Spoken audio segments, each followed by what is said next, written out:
Selamat pagi semuanya. Selamat pagi. Oke.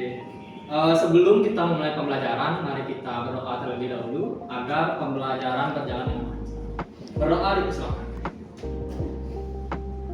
Berdoa selesai. Kelihatannya agak lesu ya kelas ini hari ini. Mungkin karena sudah pagi menjelang siang ya waktunya tidur. Jadi ketika saya bilang semangat pagi, kalian jawab pagi luar biasa. Bagaimana? Ngerti? Ngerti. Oke. Semangat pagi. Pagi, luar biasa. Oke, luar biasa. Oke, seperti yang kita lihat di layar, materi kali ini adalah network topologi atau topologi jaringan. Mungkin sebelum kita berjalan ke materi utama kali ini, kita mungkin mengingat-ingat dulu ya untuk materi minggu sebelumnya. Ada yang ingat materi minggu sebelumnya? Oke, Satria, silakan. Jenis-jenis topologi di jaringan, Pak. Jenis topologi jaringan. Ya. Oke, bisa disebutkan mungkin contohnya? Mungkin ada LAN, MAN, dan WAN. Oke, bagus sekali. Selanjutnya mungkin kita contoh realnya ya. Ada yang bisa memberikan contoh real dari LAN mungkin? Oke, silakan. Di lab komputer, Pak. Lab komputer bagus sekali. Mungkin itu yang paling dekat dengan kita ya, karena kita sehari-hari bisa menggunakan lab komputer di sekolah. Nah, berarti masih ingat ya tentang materi minggu lalu. Nah, sekarang saatnya kita lanjut ke materi minggu sekarang, yaitu network topologi atau topologi jaringan. Nah sebelum itu mungkin sedikit gini pertanyaan mungkin dari saya, apakah ada yang tahu tentang topologi? Mungkin lupa ya, karena sudah lama, mungkin 1 minggu lalu mungkin sudah lupa. Bisa dilihat, topologi jaringan adalah susunan atau pola koneksi antar perangkat dalam jaringan dengan cara perangkat dihubungkan dan bagaimana data bergerak. Jadi perangkat-perangkat ini terhubung melalui sebuah jaringan dan data-data bergerak di antara perangkat-perangkat tersebut di dalam jaringan tersebut. Mungkin ada yang bisa menambahkan? Oke, cukup. Oke, selanjutnya adalah keterkaitan dengan jenis jaringan. Nah, skala jaringan menentukan topologi mana yang paling cocok dan efisien. Jaringan kecil seperti PAN atau LAN biasanya memakai topologi yang sederhana. Sedangkan jaringan yang lebih luas seperti MAN atau WAN membutuhkan topologi yang lebih terstruktur agar data tetap stabil dan mudah dikelola. Nah, jadi jenis jaringan ini menentukan kebutuhan dan topologinya menjadi pola susunannya untuk memenuhi kebutuhan tersebut. Agar tidak terjadinya masalah atau kurangnya efektivitas dari topologi jaringan tersebut. Nah, di sini adalah contoh yang pertama, ada bus topologi. Mungkin kalian bisa melihat dari tampilan yang di depan, cukup sederhana. Ada 5 komputer di sana yang dihubungkan melalui satu kabel utama atau yang biasa disebut dengan backbone, yang menjadi media utama untuk berkomunikasi sesama perangkat. Nah, kemudian bisa dilihat juga ada kelebihan dan juga kekurangannya. Kelebihannya mungkin murah ya, karena bisa kita ketahui dengan menggunakan cuma satu kabel sebagai backbone atau sebagai penghubung utama, maka kita dapat menghemat pengeluaran dari sisi pengoneksiannya menggunakan kabel. Dan jaringan ini cenderung mudah untuk dipasang karena bisa kalian lihat sangat sederhana sekali, tidak ada hal yang rumit.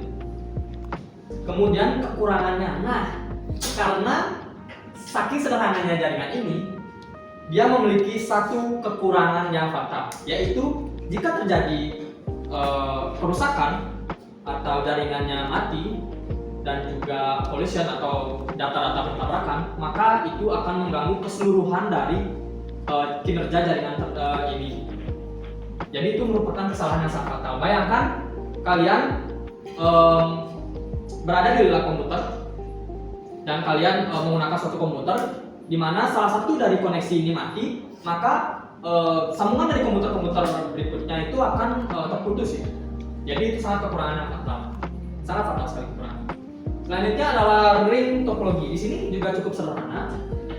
topologi ini di mana setiap perangkatnya itu terhubung serta melingkar dan data ini mengalir di satu arah dari perangkat ke perangkat berikutnya. Kelebihannya yaitu mungkin alirannya lebih teratur karena tidak bertabrakan seperti backbone tadi yang menggunakan hanya satu jalur, yang dimana semua data-data itu bertemu di kabel backbone-nya. Di sini alirannya menjadi diubah dari satu perangkat ke perangkat lain tanpa menggunakan kabel backbone. Namun kekurangannya, jika satu perangkat rusak, maka distribusi dari data-datanya akan menjadi terganggu, kemudian juga sulit dikonfigurasi dan tidak fleksibel untuk penambahan perangkat karena akan membuka kembali jaringan dan menyambungkan kembali dengan perangkat baru, sehingga semua ini terkoneksi seperti sedia kala.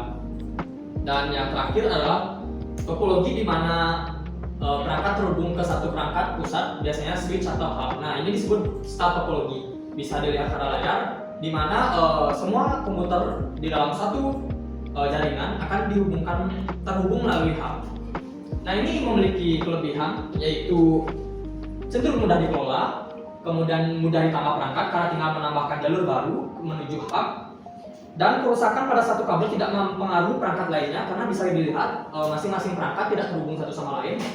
Maka satu-satunya yang menjadi masalah ketika suatu perangkat itu terputus adalah saluran dari perangkat itu menuju ke hubnya. Jadi perangkat lain tidak terpengaruh sama sekali. Oke, nah mungkin ada pertanyaan sebelumnya dari ketiga topologi jaringan tersebut? Tidak ada pertanyaan? Oke, mungkin karena tidak ada pertanyaan, kita lanjut ke diskusi kelompok. Nah, di sini saya memiliki dua permasalahan utama. Saya menamai permasalahannya sesuai dengan orang yang menemukan masalah ini. Jadi yang pertama adalah permasalahan yang saya berikan nama permasalahan Bastian, dan yang kedua adalah permasalahan Joseph. Di sini saya akan membagi menjadi dua buah kelompok, di mana kelompok kiri dan kanan. Jadi untuk kelompok ini mulai dari Lanan bisa bergabung ke kelompok kanan, sedangkan dari Tia mungkin bisa ke kelompok kiri. Oke? Mengerti?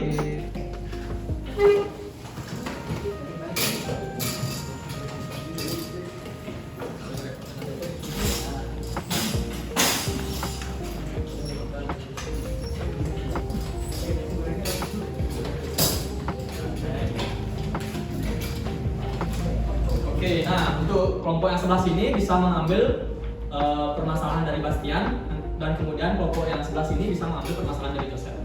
Apakah perlu dibacakan atau bisa langsung? Ya, oke, silahkan dikerjakan.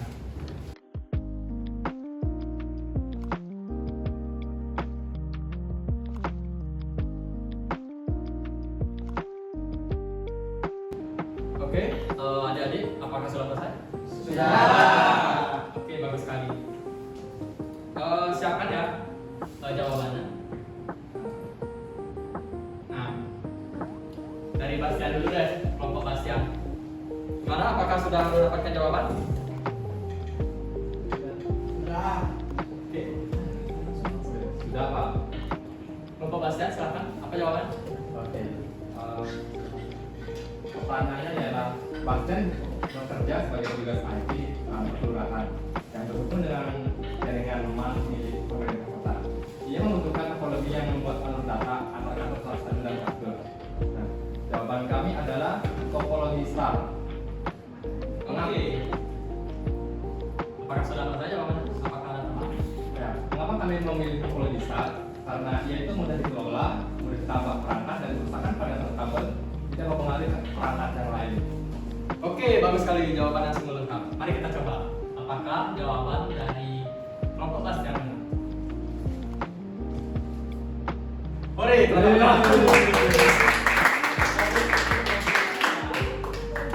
Oke, kesimpulan yang bisa kita tarik dari pertemuan kali ini, topologi jaringan adalah pola bagaimana perangkat saling terhubung dan bagaimana data bergerak di dalam suatu jaringan. Nah, setiap topologi, baik itu bus, ring maupun star, tentu memiliki kelebihan dan kekurangannya. Ketiga topologi ini dipilih sesuai kebutuhan serta skala jaringan Dan penting sekali untuk memahami topologi dalam membantu kita merancang jaringan yang lebih efisien, stabil, dan tentunya mudah dikembangkan untuk berbagai kebutuhan nyata. Oke, sekian, terima kasih. Mungkin karena tadi kita memulai dengan doa, kita tutup lagi dengan doa. Berdoa dipersilakan. Berdoa selesai. Terima kasih atas kontribusinya adik-adik, dan